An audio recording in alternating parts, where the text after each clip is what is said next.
Thank you, Susie. Thank you and good evening and welcome to tonight's meeting of Cabinet. I'm David Rain, I'm the leader of the council and I'm going to be chairing tonight's meeting.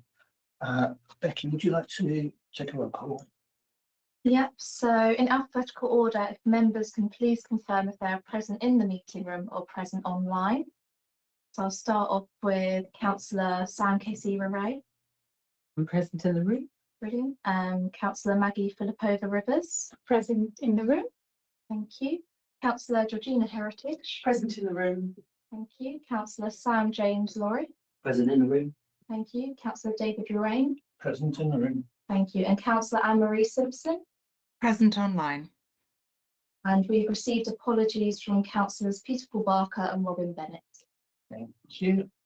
If we move on to says chair's announcements, just that we've got a very long agenda, so if we can stay focused, and that will allow us to spend time on the things we need to spend time on, and I would go through the emergency procedures. We've all been here several times. We go out there and round that way.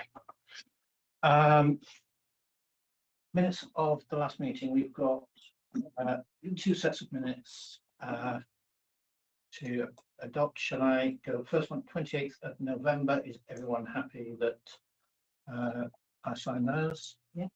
Yeah. I need to propose this. I need a second. Maybe can you second? Everybody's happy. I'm nodding. And the 19th of December. If I propose those, is everyone happy? Yeah. Seconded by Councillor Rivers as Ken. And do we have a confidential minute? Yeah, we have some confidential minutes. If I could take those now as well. There was a confidential element to 28th of November. Is everyone happy that I do that? So if I propose that, maybe second. So that's minutes. If we can move on now to declarations of interest.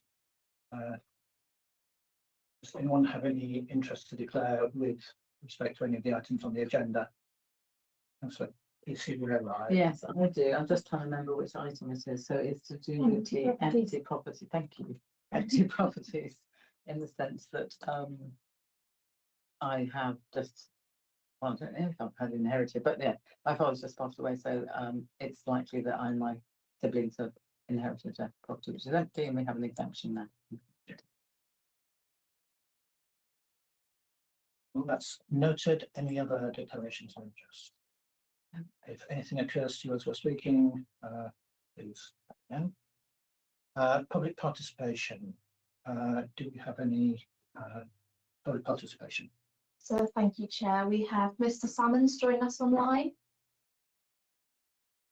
You're able to turn your camera and microphone on. Brilliant. Can you hear me okay? Yeah. Fantastic. Good evening. So I had a question for the Leader of the Council regarding the capital programme. That's agenda item 14 this evening. Paragraph 3 of the report for that agenda item provides the mood music in light of the government's white paper on devolution. In summary, the council is assuming for planning purposes it will continue to exist for the next 5 years, but this is by no means certain.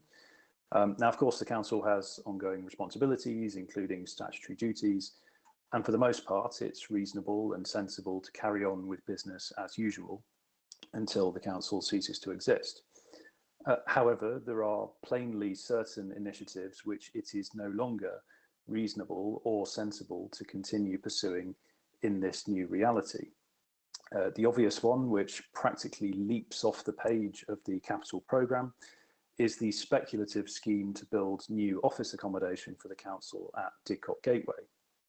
For years now, the council has pursued this scheme in the most single-minded fashion, with little regard for what the residents of Didcot actually want to see done, with probably the most prominent and important site at the gateway to their town. This has always been the ugliest type of council scheme, one which prioritised the council's own long-term corporate interests over and above the interests of local residents.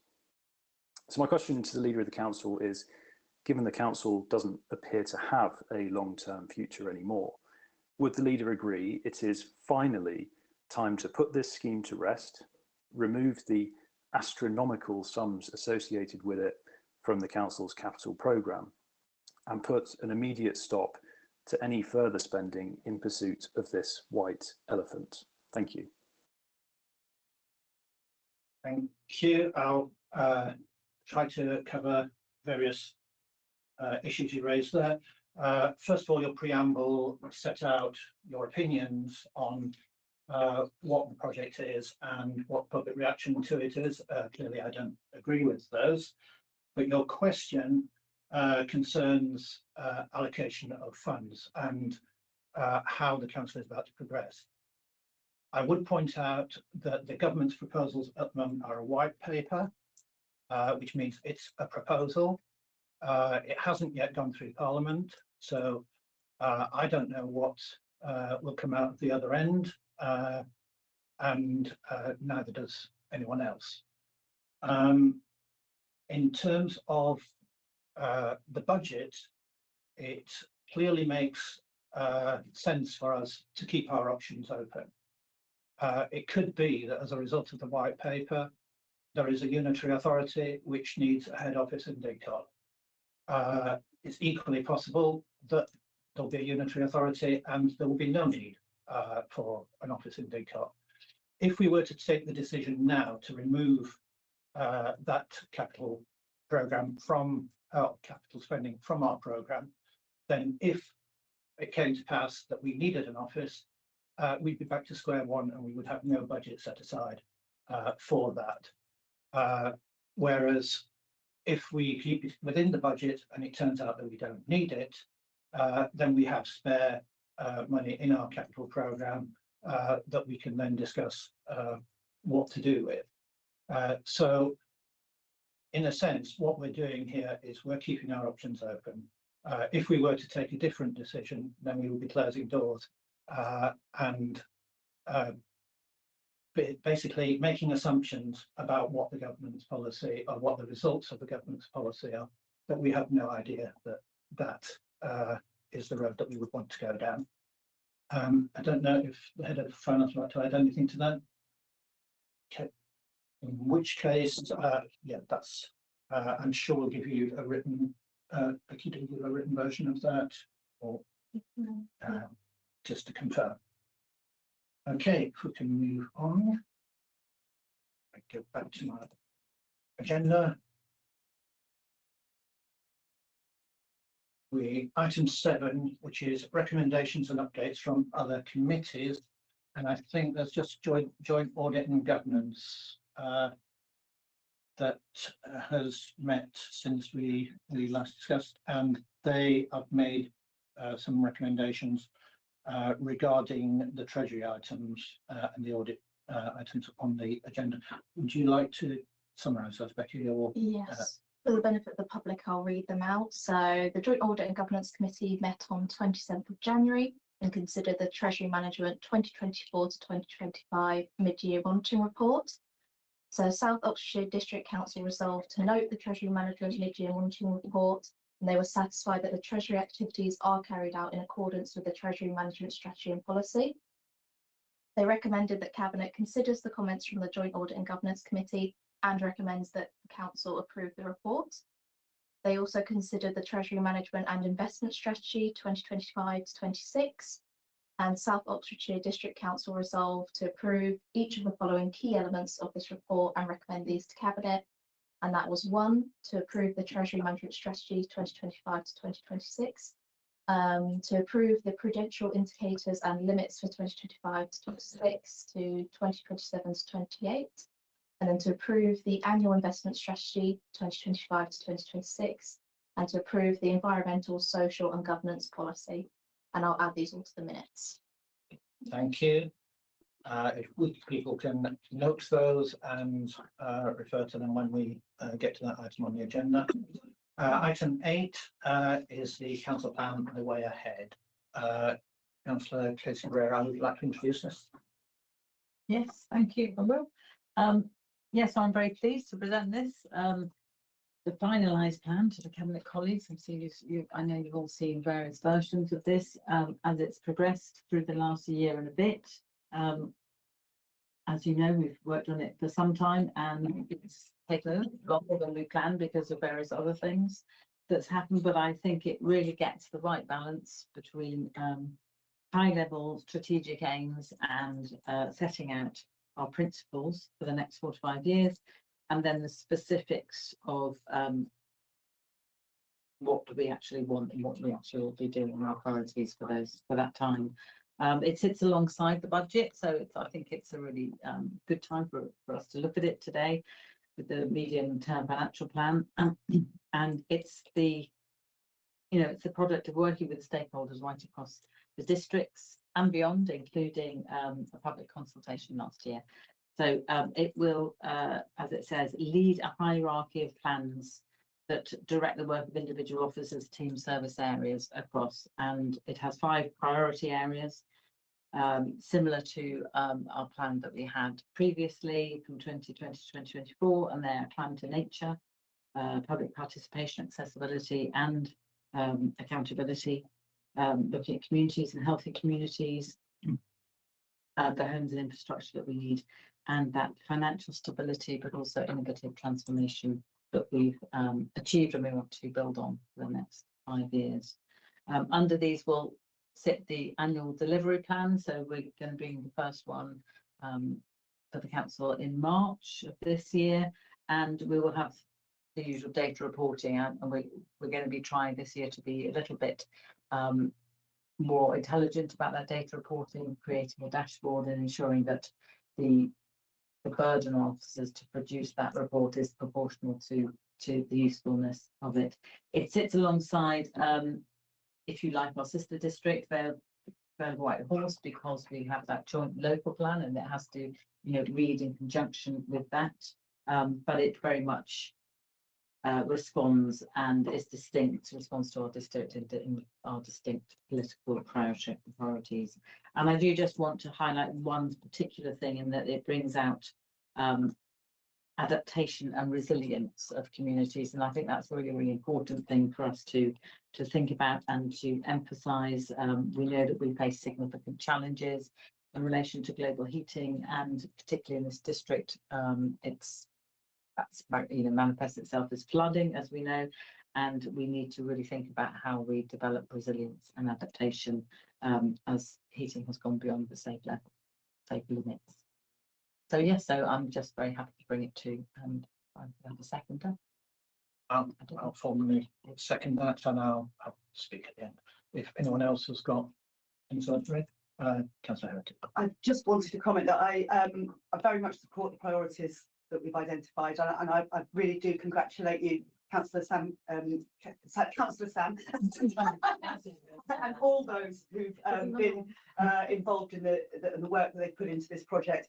I'm particularly keen on fostering community well-being, as mentioned in our vision, and it was especially great and poignant, really, to read in the papers that our priorities have been backed so robustly by the public, who are our South Oxfordshire community when they were consulted. My own example, if you like, that 87% of respondents agree that thriving, healthy and inclusive communities should be our priority. I'm always proud of what we do and what we try to achieve, and it's important that we've paid attention to comments from our community. I noted that comments vary from access to amenities, access to green and open space, tackling isolation. They're just hugely important community themes, and I believe from the public response that we've hit the right notes. It gives me confidence and the incentive to keep focusing on the work that we're doing, certainly in my portfolio with grants, funding, community safety, leisure and arts. And I think it's a strong document. It gives a strong sense of our community values. And I thank all of those from our South Oxfordshire community widely for responding and participating in the creation of this document. I'll just very briefly mention, I'm really conscious of time, but just to say thank you to Sam Casey, where I and also all the officers. This has been such a kind of cooperative and collaborative piece of work with so much engagement from residents, from councillors, from officers to put it together. And I think it does really speak to who we are as a council, collective we. And yeah, again, this item coming alongside the budget, I think it really will show that we mean business. You know, we may have only a few years left of this council, but we are really there to deliver. And so this document shows us the what, and the budget will a little bit later on allude as to how. And yeah, the kind of budget goes with the priorities. The couple that I wanted to pick that are particularly important for me, of course, and all of my colleagues, is this affordable and sustainable housing. We have over the past years made an effort to start to rebuild with baby steps the council owned and managed stock, and also that access to services which is inclusive as well, so that all of our residents can have this equitable access to services. And of course our community hub, which again we'll hear a little bit about how we're funding that going forward, is one of the ways in which we will ensure that that access to services is equitable. So yeah, I want to commend this document, and hopefully whatever authority comes to be following the reorganization will kind of set a nice tone for the future. Notice that Councillor Simpson has a yellow hand on yellow background, so I didn't quite see it. But yeah, up to you, Chair. yeah. No, I just wanted to also say I'm excited about this. You know, the vision talks about innovation and inclusivity, and I think there's innovation for businesses right across the district that we can pick up on, and innovation in our council as well. And you know, reaching out to our communities and engaging people, making it more inclusive. We've done that with the work through the joint local plan, you know, which I think was mentioned in the report. We've been shortlisted there for awards with our engagement there. And so I can see this building on what we're already showing we can do and developing it further. And I think that's really good. So thank you. Anyone else? In which case, I'll give my sum up before I hand over back to Councillor Herrera. First, I think it's worth us having a look at the history. The corporate plan, as it was called then, that we inherited, I've often said, was a glossy document with no verbs and no numbers. It was lovely, but it didn't actually tell us what the council was doing. We set about 4 years ago putting together our own plan and pay tribute to Councillor Powell, who led us through that process, but also the policy team who have pulled together the various strands of our work. And the priorities that we set then, I think it's a tribute to that the new ones are pretty similar. At the top level, we still want to do those things. The way we might have refined the specific things we want to do, but the themes that we're trying to achieve are still, we've been consistent. On consultation, our speaker talked about ignoring the views of residents. I don't think any councillor has done more to consult about what our plans are going forward and to get an endorsement from that, looking at what the election results were after our first 4 years. I think that's the major consultation that we did, and we've done specific consultation on this programme. So I think we can be confident that we're carrying forward the priorities of our residents. And a final thing is around our legacy. Even though our future is uncertain, the services and the things that we want to achieve for our residents will carry on. And who it is who implements them might change. But I think it's important that we leave this set of strategic priorities and objectives as a legacy for whoever takes it forward. And yes, they will change it and they will tweak it. But I think if this is the general direction that they follow, then that gets them off to a good start. So that's why I'm happy to second this. I'm sorry, I need to make a very quick comment. John.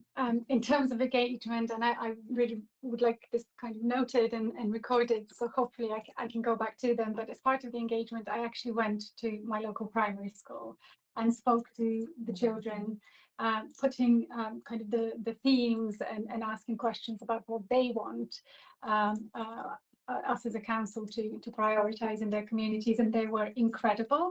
I have sent their comments some time ago to officers, and I was promised that they would be taken on board. So I just wanted to say a quick thank you to all the students from Going Primary School for their input. Particularly their support for financial stability and transformation. Much more than you think. Sam, would you like to sum up? Yes, thank you. Just a couple of points really, and just to echo that it really is very much a reflection of the public engagement that the exercise that we did last year, which came very fast on the back of our joint local development plan engagement. So we were almost asking the public too much in a way, but we still got that response, and I think it's also very much a response to the electoral mandate that we got, because obviously this is building on our previous plan, which as Councillor Owain has nicely said, has really changed the direction of the council. And I think the other thing I want to just say is thank you to Tim Roy and his team for putting this together and working it through lots and lots of versions and working with me on this, because I think we've come up with a really good plan. Very pleased and very proud. Thank you. That's been proposed and seconded. Can I see those in favour? Everyone, thank you. To item 9, rent setting policy for council provided housing. Councillor Proposal Rivers. Thank you. So as I mentioned just before, over the past couple of years, we have begun to rebuild the council owned and managed stock. We have taken advantage of government schemes such as the local authority housing fund, as well as utilising funding from the homelessness prevention grant. And so we have made really good strides towards becoming a social landlord. And so I think it's last year, but I might be corrected, we became a registered provider. And so as a result of becoming one, and to provide a clear and transparent framework for setting and reviewing rents, specifically for council provided social housing, we are required to have a rent setting policy. It's also really important to have it because we want our tenants, but also the council itself to have that ability to plan ahead and to understand what is coming down the line. The income that our rents generate, as a lot of you will imagine, is very much there to ensure that the properties are properly maintained, that they remain in good repair. And also, where possible, to kind of generate additional funding in order to acquire more housing. So you can see the policy set out before, but there's a few changes that I want to kind of note that I have spotted following after the papers were published. So one of them, some of them are very small, minor amendments. So if I can draw your attention to paragraph 8.3, where it says that the policy, where it says that the rent will be set at CPI plus 1.5 instead of 1.5, it should say CPI plus 1%. But yeah, and then the paragraph 14.3, just it's really a clarification, just to make sure that the intent of the policy is well understood. After, at the very end of the paragraph, we would like to add, unless such an increase would take the rent above the applicable LHA rate, at which point the rent increase and future increases will be capped at the LHA rate. And so it's really important, if you kind of look at the policy itself, that there is no intention that we will ever set the rents above LHA rate for any of the types of properties. And that is because LHA, as a lot of you will know, this is the kind of rate, the housing benefit component of universal credit. People receive this local housing allowance rate, and so it is very much there to ensure that our properties remain as affordable as they can be. Currently, most of our properties are in that exempt category, and I am told that they are pretty well below LHA rates. So this hopefully gives you comfort. There is one major addition to the report and to the recommendation, and that is that we need to be clear and transparent about the fact that following from April this year, from the 1st of April 2025, we are going to increase the rents of our properties by CPI +1. The CPI figure at the end of September 2024 was 1.7, and +1, that takes us to 2.7%. So what I am proposing is at the end, after paragraph 9, to add the following. The CPI figure for September 2024 was 1.7%. Therefore, in line with the requirements of legislation and policy, the maximum increase for applicable rents for 25-26 is 2.7%, and that this is the proposed figure. No rents will be set above the relevant local housing allowance rate, and therefore, if 2.7% increase would take the rent above LHA rate, this will be capped at the LHA rate. All tenants will be written to inform them, the language is a little bit funny here, of this increase at least 30 days before the rise applies. And then there is an addition to the recommendations themselves, Becky, that's correct. This would be recommendation E, I believe. And it is that the Cabinet approve the increase of rents by up to 2.7% from April 1st, 2025, and that delegated authority is given to the Head of Housing and Environment to calculate specific rents and ensure that all existing council tenants are made aware of this change. So I hope this is fairly clear. So if I can clarify, Please. even though there are a lot of words there, what we're saying is that the policy starts from the 1st of April. That's exactly right. That's Yes. all that said. And I think it sounded like a big change, but it's actually yeah, just saying that giving a start date for policy. exactly, and it's really important to note that the cap is at LHA rate. Okay, that's proposed. Do I have a seconder? Councillor Heritage, do you want to speak now? Well, I'll just speak briefly, just to say the one thing we have to protect is roofs over people's heads, and security and housing is paramount priority. The rent setting has to be affordable, and this is what this policy has done, and I'm very happy to support it and second it. Concise. Yeah, anyone else? James Lorry? I fully support this. South Oxfordshire is one of the most expensive places outside of London, so having rent capped for those in social housing that we own is absolutely superb. Just one thing I'd like to say, actually, I think it's a good policy, but what you said about telling people at least 30 days before, I think that's important to say, and I think sometimes, in my experience, councils use the at least as the actual day, you know, the earlier, just put a line in the sand if you like, or just say the earlier that people know about this, the better. So, you know, for encourage the housing department whenever they can to let people know. That's really important for people's budget. Yeah, from my point of view, it's affordability and security are the things that we're looking to give here, and I think those measures give both of that. Would you like to sum up? Nothing further to add. You would be glad to hear. In which case, can I see those in favour? Yes, everyone. Thank you. The excitement continues. Item 10, car park fees charges. Councillor James Lorry, would you like to? No.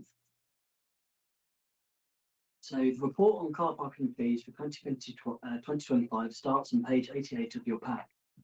This report is in line with our car park pricing policy, which requires Cabinet to review the car parking fees each year, and the aim is for the car park income to at least meet the cost of running the car parks. The table 1 on page 91 of your pack summarises the income and expenditure position and at the end of the last financial year and forecasts out of turn the next few years. The costs associated with running the car parks, like employees, the cost of the contract with Sever, the rates we pay on the land, and all the central admin costs are all forecast to increase in the near future. We can see the income provided from these used in the car parks means the overall car parks produce a surplus income at the bottom of the line on the table. There are a number of projects that may be funded from the surplus, which means that the Cabinet has some options to look at the potential income generated from our car parks to pay for these projects. One example of a project that the car parks could pay for is a all-new, up-to-date car park machines in our car parks. In addition to the annual car parking review by officers, the Council commissioned a review of the car park fees by a specialist consultancy company called Commercial Gov, who look at the income generation and innovation to help the public sector. The recommendations from the Commercial Gov are in option 1 and 2 on pages 92 and 93 in the pack. Officers have summarised that the options for the Cabinet to be considered are those in table 4 on page 96. I will briefly outline these options. Option A is to charge 50p for the first hour, and this is the one that would produce the most income. Option B is to increase all fees by 10%. Option C is to look at longer stay fees and bring them in line. Option D involves introducing a calculation that will help officers clarify how much we charge for annual car parking permits. It is calculated, which is basically the cost of parking each day, 5 days a week, but you get a 40% reduction. And note this would not actually produce any more income, but it would make it transparent to show how permits are calculated. Option E is charging for car parking in the evening. Option F is just an indication of the potential income that we would lose if we had 2 hours free parking, and is something officers are not recommending. And lastly, option G is to make it simpler and clearer on how we charge for people and companies wishing to reserve bays in the car parks for special events. This is something that would be delegated to the head of development and corporate land law. I would recommend options B, C, D, and G for the Cabinet, and thank John and his team for the work that they have put into for giving us so many options to pick from. Thank you. Would you like me to second it? As a previous occupant of this role and somebody who's ploughed through these type of options before, we did think of we do have to set charges every year, but that doesn't mean we have to do major overhauls every year. And I think the options that you're suggesting are the pretty much business as usual type, with a bit of tidying up. I don't want to go into radical changes like introducing charges for the first hour or going to 2 hours or whatever. I think going on pretty much as we are, but updating is fine. I'm okay with a 10% increase. It will generate money, and I think everybody who uses the car parks will want new machines. That's one bugbear that we do hear from our users, so generating money to do that. And our car parks are still very cheap, both compared with other places to park, but also compared with my bus fare. Cost me £6 for a round trip to here. I could park for less. So I don't think it's an outrageously high price. It's up to. It makes sense to do the tidying up in CD and G to give guidance to officers, so it's transparent as to how they calculate those charges. So I'm happy to go along with those recommendations. Does anyone else like to speak? Just really quickly, I remember that before the first review that we did, was it 3-4 years ago, I think they weren't reviewed for absolute ages, which is why at the time it felt like quite a big jump, but we have now been incrementally reviewing them every year and putting them up slightly to account for, you know, higher costs of maintaining and looking after them, and our of course conveniences that many of our car parks have. So I think this is the right approach. It's nothing earth shattering one way or another, but I think it's prudent, isn't it, Simon, to do it annually? Something to review it.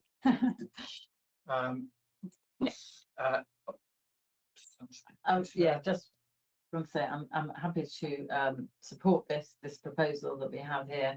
But as you all know, I'm quite keen that we think about a longer term approach to this, and maybe a strategic approach in terms of our council plan, maybe, and the sort of sense of fairness and equity, and you know, just reflecting on what they said about bus fares being now £3 each way. It seems that in some ways we are, by having our car park fees quite low, that we're in some way having preferential treatment to those who are driving cars, and that's not always equitable. So, you know, that sort of approach in the future, I think, is something we should look at. But I'm happy to support this today.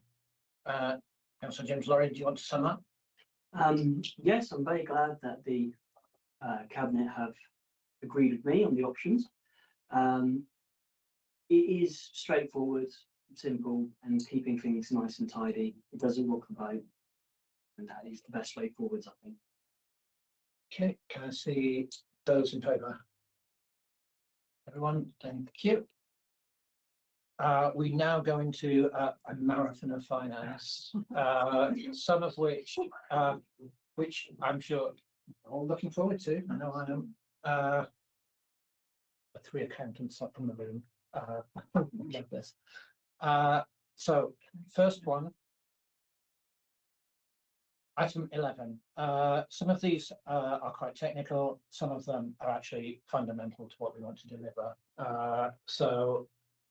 If we go through them, the first one is the Treasury Management Mid-Year Monitoring Report.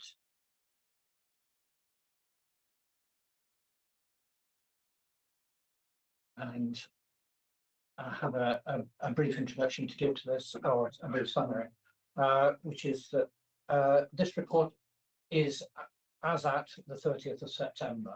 So important to remember that it's not as of yesterday. Thanks, John.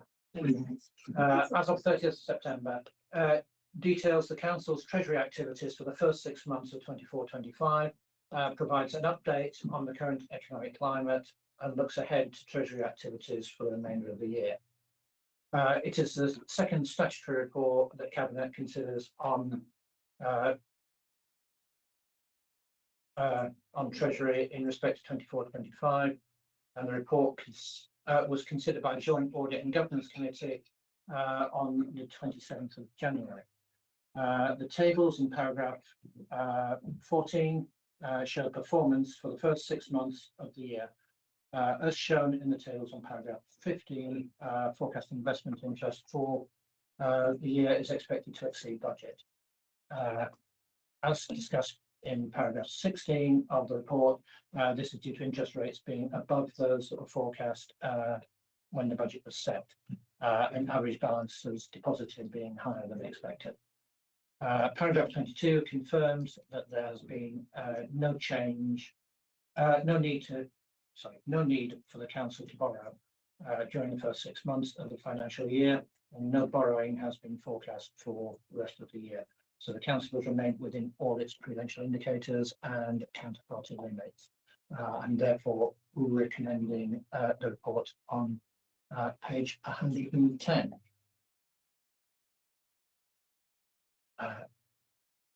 And I should point out or remind you of the comments from Joint Audit and Governance. Could I have a seconder for that, please? Councillor Philip Rivers, would you like to speak to it? Would anyone else like to speak? Nice to have some extra cash. Always Yeah, nice to have extra cash. that was going to be my summer. Yes, we had more money than we expected to have, and the interest rates were higher than we expected them to be. That means that we've made a bit more money than we expected, which feeds through into our budgeting going forward. So, Anne-Marie. Yeah, I'd just like to say that it's quite comforting reading a report like this and just feeling that quite confident that our officers have this in hand. So I just want to say thank you to Simon and the team, because we haven't needed to borrow and we seem to be steady. And I think when we were looking at the council plan, I think there was a report mentioned of the way ahead. It was talking about bedrock, and I feel that we've got that bedrock to work from. So thank you. Thank you. Can I think we're noting this, aren't we? Can I see those in favor? So we're recommending it to council. Thank you. So those in favour of recommending this report to council. Everyone, thank you. Move on to item 12, which is treasury management and investment strategy. Which again I'll introduce. This is the annual Treasury Management Strategy Report for 25/6, and it is the first in a series of 3 statutory reports that Cabinet receives about Treasury management activity for the coming year. I think that's the wrong way around. I think the last one was the first and this is the second. All councils are required by legislation to approve an annual Treasury Management Strategy, which defines the parameters that the council's treasury management function will operate within. This document sets out the council's strategy for borrowing, the council's annual investment strategy, which sets out the criteria for selecting investment counterparties and limiting exposure to the risk of loss on investments. The council's prudential indicators, which demonstrate that the council's capital investment plans are affordable, prudent and sustainable, and the council's environmental, social and governance policy. The strategy was considered and recommended by the Joint Audit and Governance Committee on the 27th of January. Whilst there are no changes to the counterparty selection criteria in the proposed strategy for 25/6, which Cabinet is asked to recommend to Council, following a recommendation from the Joint Audit and Governance Committee, officers will work with the Council's Treasury advisors, MUFG Corporate Markets Treasury Limited, formerly known as Link. You can see why they changed that name to make it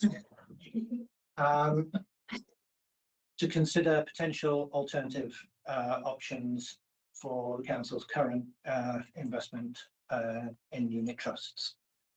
Table 3 on page 135 of the papers details the prudential indicators which Cabinet is asked to recommend to Council. And table 6 on page 143 of the papers shows the proposed counterparty lending limits. Unfortunately, there is a recommendation missing from the report, for which officers and I apologise.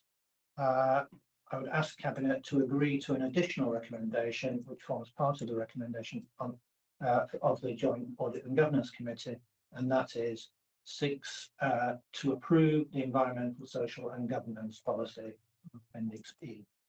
I therefore propose the recommendations, including that additional recommendation. So we're proposing again that we recommend it to Council. Can I have a second for that, please? I'll second it. Councillor Kisraeri, would you like to speak? I need to say I'm very pleased that the ESG policy is being recommended as well. Anyone else like to speak? In which case, I'd like to can propose that we recommend this to council. I can see those in favour. Everyone. Thank you.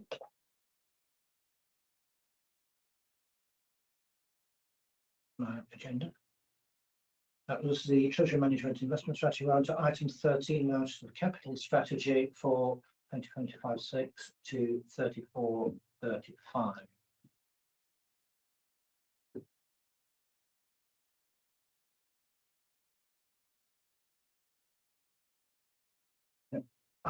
I'm proposing this again, and this is the capital strategy for 2025-6 to 34-35.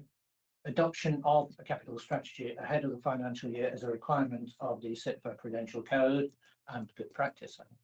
And we're required to review the strategy on an annual basis. The strategy provides a high-level overview of how capital expenditure, capital financing and treasury management activities contribute to the provision of services. It also provides an overview of how associated risk is managed and the implications for future financial sustainability. There are limited changes to the strategy this year. They reflect, firstly, the changes to the council plan objectives.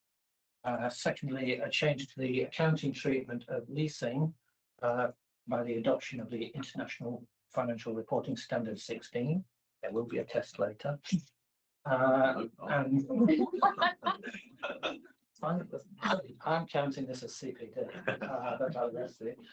And finally, adjustment to the strategy for the flexible use of capital receipts, which is in Annex A, to remove the need to utilise these as the previous intended use to cover expenditure was covered in the underspends for 23-24. So I therefore propose the recommendations on page 162. Can I have a seconder, please? Councillor Heritage, thank you. Would you like to speak? No, thank you. Would anyone else like to comment on this? In which case, can I propose that we accept this recommendation? Okay, So we're recommending to council. Rebecca. Thank you, everyone. That was unanimous.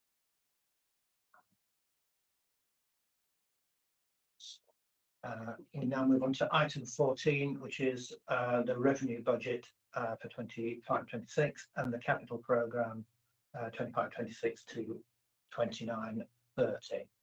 And I'm going to stop and take a little sip. You've done very well. It is quite a marathon. Item 14, which is the revenue budget for 25-26 and capital programme 25-26 to 29-30. This report sets out the revenue budget for 25-26 and the capital programme for 29-30.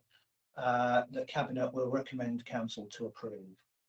The report will be formally considered by Scrutiny Committee on the 4th of February, before which an informal briefing on the budget, open to all councillors, will be provided by the Head of Finance. Council will consider the budget at its meeting on Thursday, the 13th of February.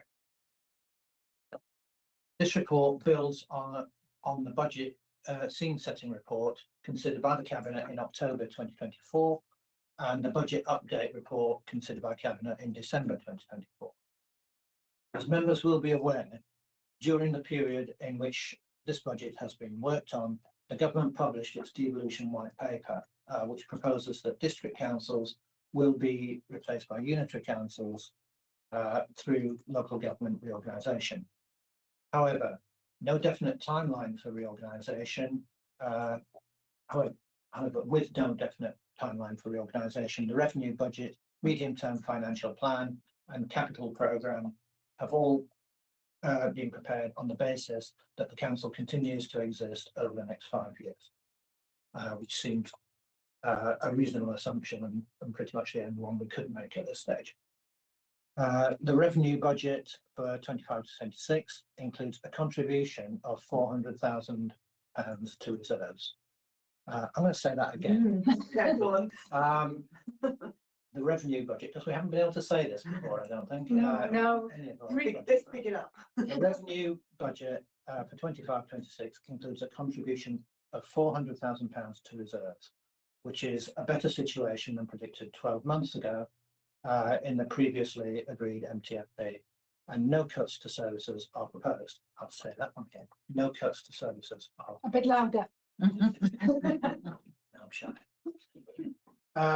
Government funding for the council has unexpectedly increased for 25-26, primarily due to the introduction of the extended producer responsibility for packaging scheme, and I'm pleased that that was typed out in full. And additional funding in respect of increased national insurance costs, though, as noted in the report, it says disappointing here. It's beyond disappointing, given what ministers have been saying, that this does not cover our estimated additional costs arising from this increase. The future funding position, however, like the future of this council, remains very uncertain. The government is undertaking the long-awaited fair funding review and has committed to providing councils with multi-year settlements. I think we might have heard that before as well. I think for the last few years we've been promised multi-year settlements and we've been told here's the money for next year. However, the government has also committed to redirecting funding to areas that, in its words, it knows. And it is not clear to what extent this council will see its funding change in future. It is likely that this year's increase in funding may prove to be a one-off. Officers have included an estimate of potential future funding in the MTFP, which also estimates future pressures on the council, such as inflationary pressures and future investment income revenue, which is likely to reduce over time as interest rates fall and balances are used up to fund capital programme. As noted in the report, the council is likely to be able to demonstrate financial sustainability in the early years of the MTFP, but based on current estimates, that might not be the case towards the end of the MTFP period. I think that is a recurring theme as well, in that there is more uncertainty, clearly, the further you look into the future. And as a prudent council, we take prudent view as to what costs and income will do. And that tends to be a pessimistic view unless our fears are realised. The report recommends an increased council tax of £5 for a Band D property for 25-26. This makes the total charge for the year for Band D property £151.24. This is a maximum increase that we're allowed to make without a referendum under the referendum rules outlined in the settlement, and represents an increase of less than 10p per week for a Band D property. It also represents extremely good value if you compare it not only with other district councils across the area, but also if you compare it with some parish councils. A lot of people don't realise that several parish councils charge a higher precept than we do. On capital, to support the council's housing ambitions, it is proposed that £10 million of the £50 million held long-term by the council will be used to fund the council's share of the costs of properties purchased under the Local Authority Housing Fund, the LAF scheme. This includes purchases made to date and under future schemes, up to the value of £10 million. It has been previously planned that such purchases would be funded through borrowing.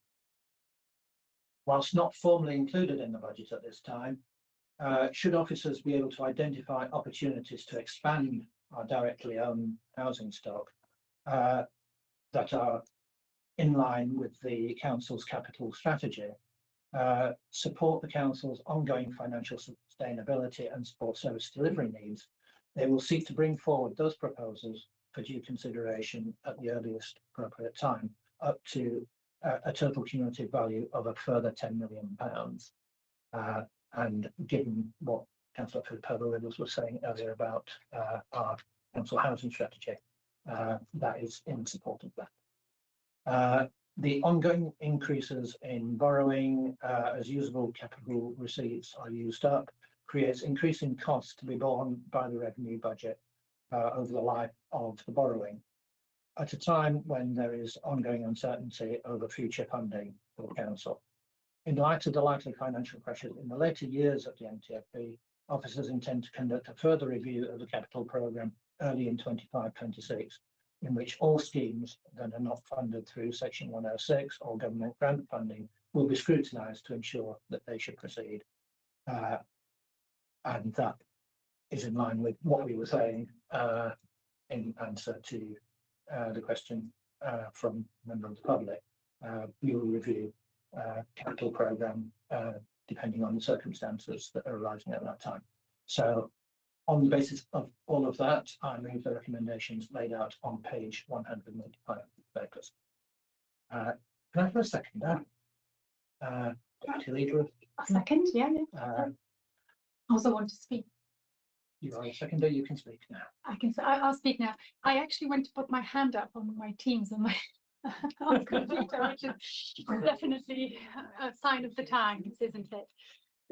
Yeah, I think as I have mentioned to you multiple times, I do, as my day job, work with quite a lot of councils, and it is probably not. It's probably an understatement to say that councils are on their knees, and every single budget setting period seems to be worse than the previous one. And so for us to be in this position to actually have a surplus is pretty unheard of in this day and age. So we are really lucky, and as Councillor Simpson, I'm sure will remind us to say, we really want to thank officers, and especially Simon. This is definitely is it a labour of love? Is that the right expression?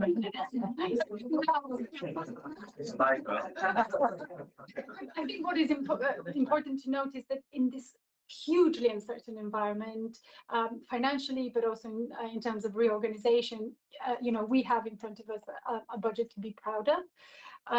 And notwithstanding some of these kind of challenges around national insurance, and can I just also note that the national insurance, although we are partly refunded, which I think is bad enough, our outsourced contractors are not, even though they are delivering public services on behalf of councils, which is very, very common. I don't have a number, I wish I got one, but a huge proportion of council public services is outsourced, and they will not get that partial refund either. So sooner or later it's going to come back to us when contracts are renewed, if they are renewed. But back to more positive news. One of the things that I'm super proud of, and the Councillor Wayne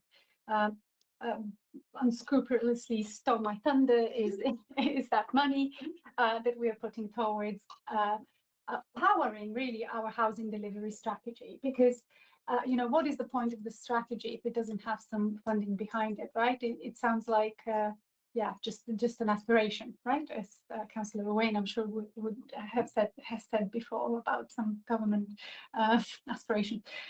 So having this is really great. Again, to expand the housing stock that we have, the housing delivery strategy comes alongside our partners, colleagues that are other registered providers, and also complements the hard work that they do providing affordable homes to our more vulnerable residents. And it is what we do in addition to promoting developer-led house building of affordable homes specifically. So another thing I'm really proud of is the community hub. As I mentioned earlier, this is a place where residents can speak or communicate in other ways with an actual person, and hopefully the community hub is kind of the bridge between our services across the council and residents, but it's specifically there to support our more vulnerable residents, people who are on lower incomes, in need of housing, or our new communities that are the refugees that we are proud to host. And finally, the SIL grant program is something again that I'm really happy to have a budget for in the capital program. And this is where third parties such as parish councils, community groups can apply for part of the funding required for them to build a kind of bigger projects to do with kind of community infrastructure. So not roads, but usually playing fields, that kind of thing. So really great to have that again. As it multiplies the finances available for infrastructure. And we do know that we have a large infrastructure gap in the district. And so this is just one of the small ways in which we're trying to remedy that. I'll stop here. Sorry, that was very long. Councillor Heritage. Oh, sorry. This is an exciting one, isn't it? So I guess we all want to speak, but if anyone dares say that this budget is boring, as we may have heard before, then they clearly haven't read the budget. So I agree with Councillor Philip Over-Rivers that the housing delivery strategy is one of the most exciting aspects, and the continuation of the community hub service is such a valuable service and something to be commended. As member for communities, I also just wanted to put a mention in for the councillor grant allowance. It became clear during our recent councillor grant scheme that there are more excellent, outstanding community projects out there than we have funding for. And I know how difficult it's been for ward members to try and allocate funds fairly, and it meant that some worthwhile applications missed out on funding. In my own ward, I noticed an increase in applications based on flood resilience and mitigation, as well as some of the more good news community projects that I usually see. So, you know, perhaps the direction has changed and there's a real added need for additional funding in these areas. So this budget will give each ward member an additional £2,500, which I believe will prove really valuable in the next round of applications, and it will give more back to our communities. And it's just fantastic news that we're in a position to do this. Here, Councillor James Lorry was next. I think since becoming a councillor 2 years ago, I've probably bored Councillor Wayne's ear off with my firm belief. Should have agreed before I heard what you were going to say today. Bored your ear off in my determination to get more council-owned houses. So I'm very, very, very proud that this budget has set aside such a large amount of money to go towards it. Who wants to talk about housing? Councillor Peter. Yes, so yeah, well, I do just want to say, you know, thank you very much to Councillor Peter not here for getting this budget through. It's really, really excellent. Thank you to the officers for doing this. It's obviously a lot of hard work, and just to bring it to, you know, what Councillor Philip Over-Rivers was saying earlier and others about what's the point of having priorities and strategies if you don't actually do them and put them into place. So it's really great to hear all these things that are happening, and I won't pull out any particular ones. But just one note, I think, is that it is great that we're putting some back into reserves. I think that's Unheard of. it's unheard of. It's unheard of. But also it's also because not because we're getting better funding from government. That's not actually the case at all. I just want to say that local government funding from national government is still terrible. It's still really lagging behind what it should be. And, you know, we have had the lucky benefit of a windfall because interest rates are high. So I just want to put that on the table and say, you know, we really need those multi-year settlements.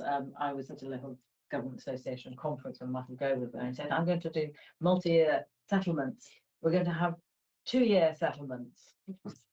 And everyone was just, there was nothing, you know, he expected everyone to say hooray and everyone to say, oh, for God's sake, you know, we really need proper local government funding. Needs to be proper recognition of the importance of local government at national level, but I'm not going to hold my breath. But I'm really glad to support this budget. I think it's a great budget. And Councillor Simpson. Yeah, I'm going to be really brief and really echo what has been said by quite a few people, but I think Councillor Philip Over-Rivers pointed out at the beginning that many other councils aren't as fortunate as us, and I think sometimes we forget and we take for granted just how sometimes well run our council is actually, and what our officers are achieving in providing good services and maintaining our services to a very high level. And I won't go into lots of examples of that tonight for the budget, but I think it reflects that we can still have a community hub support, which is really important to our residents, our most vulnerable residents, that we still can set aside funding for grants and for truly affordable housing, or to work on our housing delivery strategy. So I think it's absolutely fantastic that we're in this position. Who knows what the future brings, but it's a strong place to start from. So thank you very much to all officers involved in bringing us here. You, if I can sum up, I'm going to talk a little bit about process, because the way in which this budget gets put together is we set what our priorities are and agree our programs, but it's then the finance team that works out what all that's going to cost and does all the hard work. And a lot of our spending is what we refer to as the base budget, which is we don't particularly have a great deal of discretion over that. Emptying, once we've set the policy about how we empty the bins, emptying the bins costs what it costs. And the finance team, we have over the years put more resourcing into the finance team so that we can have a better handle on that. And I know when we first started, it was quite difficult to work out what our financial situations were. And pay tribute also to the heads of service, because they're the ones who translate the sometimes quite vague aspirations that we give them into solid programs.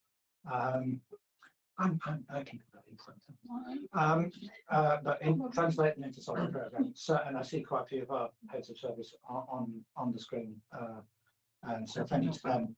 And I take the warning against naming individuals, but I do like to name Simon, our head of finance, and I see Anna Winship is on the screen, who has been a lot more involved, certainly at meetings that I've been in than previously, and immensely value her input.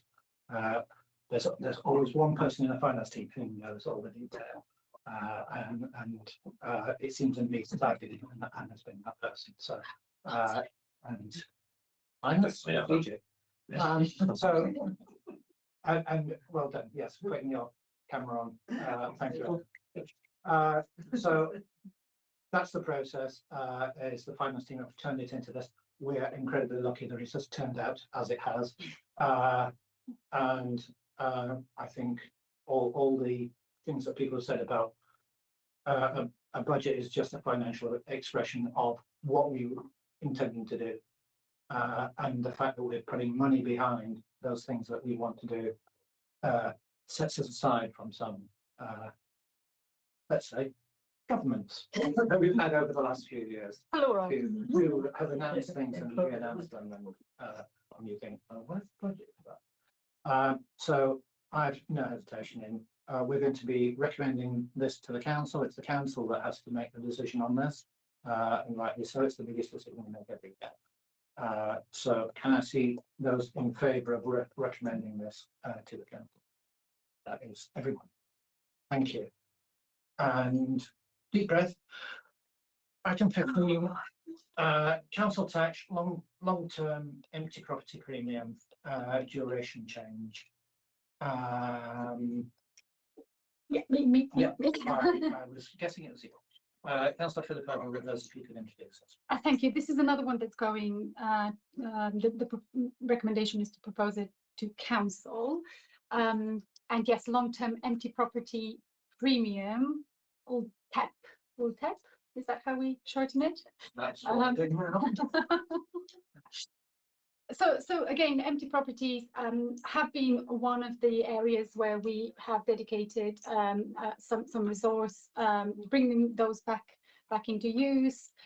We have an empty property strategy, enforcement strategy.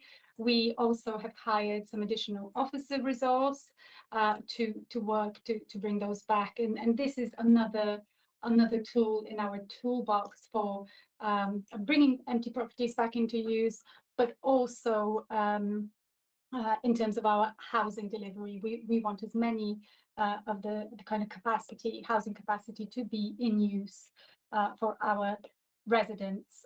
This would normally be proposed by Councillor Peter Paul Barker, but I'm doing so on his behalf because this is about the council tax premium that we charge on properties who are defined to be long-term empty.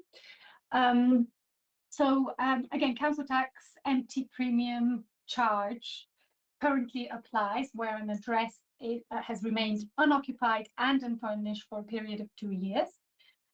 But there has recently been some changes in legislation, which means that now as a council we have discretion and we can bring that period of 2 years down to a single year as an incentive to landlords, private landlords, to bring properties back into use.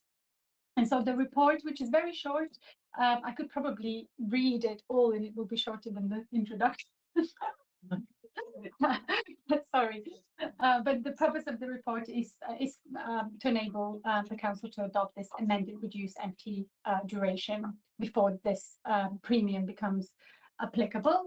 This will importantly won't apply from April 25, but actually from the following April, to give our private landlords that have empty properties a time to make the necessary adjustments to that. There was a consultation that was run. That's important to note as well. And I think 74% of respondents agreed with the policy. I think 23 disagreed, and 50% of those that disagreed actually would fall into that exempt category. I should probably also mention a word or two about the exceptions. There's classes of dwellings that are exempt, as the one mentioned earlier by Councillor Casey Rerai. So a class E, which is a dwelling which is or would be someone's sole or main residence if they were not residing in a job-related armed forces accommodation. Class F, annexes forming part of or being treated as part of a main dwelling. Class G, dwellings being actively marketed for sale. Class H, and there is a 12-month period for all of the ones that I'll read out from now on. Class H, dwellings being actively marketed for to be let. Class I, unoccupied dwellings, which fell within exempt class F, deceased and where probate has recently been granted, and empty properties requiring or undergoing major repairs and structural alterations. So these exemptions hopefully will bring some comfort to those who fall in those categories. So yes, again, just to reiterate, this change would hopefully provide that extra incentive for owners to bring more homes to either the rental or property or property market generally. So yes, recommend the recommendations, and you can see them. I don't know if we need to read them, but again, I think we can all read. okay. Should I second that? Unless anyone else wants to. This is part of a many-pronged strategy to address homelessness. The biggest way in which we tackle it is through our joint local plan and building affordable housing and market housing indeed as well. Another way in which we tackle it is through providing our own homes. And a third way is through our work with private landlords who also provide a lot of the housing within our district.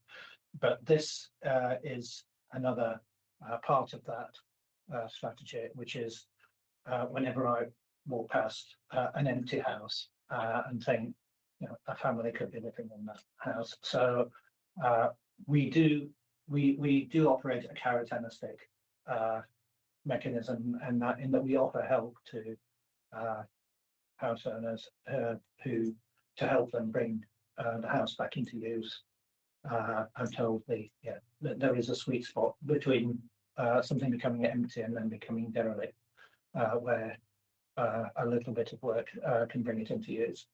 But we also have to have a stick as well, which is that once if properties are left empty for a period of time, then we should start charging a premium rate on the council tax.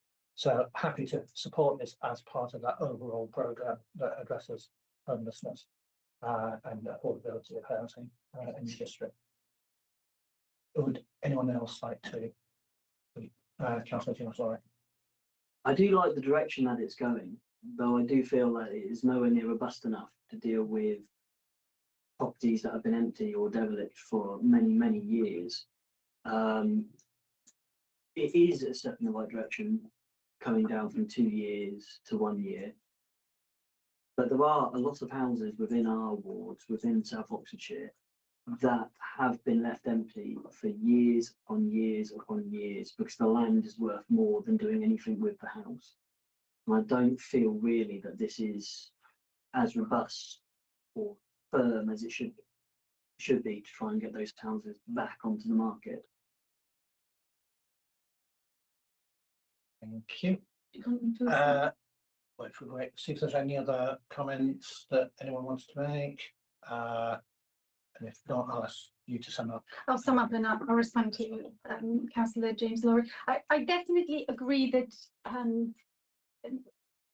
this alone will absolutely not do the job. This is why we have an empty homes enforcement strategy, which combines both carrot and stick.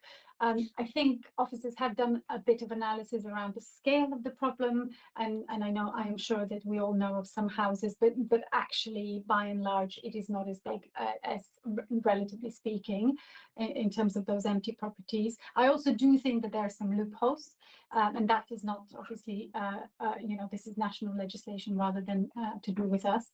And I remember when we first set the empty homes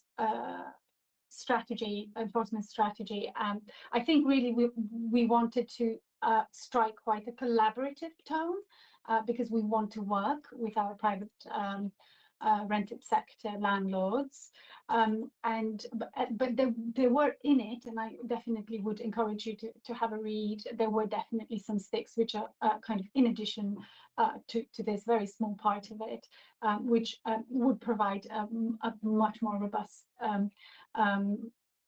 measures, but we're still limited by some of the kind of tidying up that I believe is required in terms of international legislation. So the unfurnished bit in the definition is probably what does. Anyway, I'll leave it there, but I would welcome you working with us on the next revision of the Homes Enforcement Strategy.